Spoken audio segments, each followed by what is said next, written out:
Food photography has the power to instantly grab the attention of your customers and make them crave your product.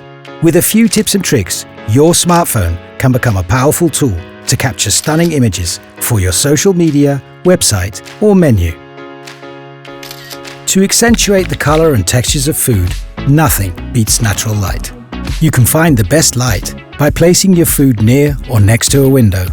If the sunlight appears too harsh, a piece of baking paper can be used as a diffuser, creating a softer and more flattering light.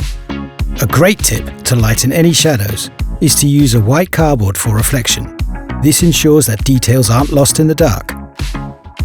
Choosing the right props is important. Simple and solid colored plates and natural materials, such as wood and stone, can elevate the look of your dish without diverting attention away from it.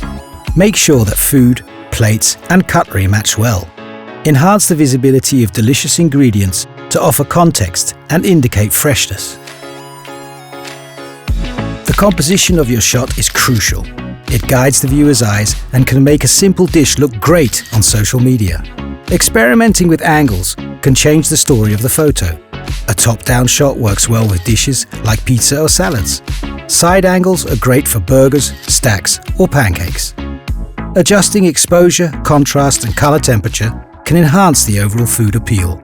But remember, don't overdo it.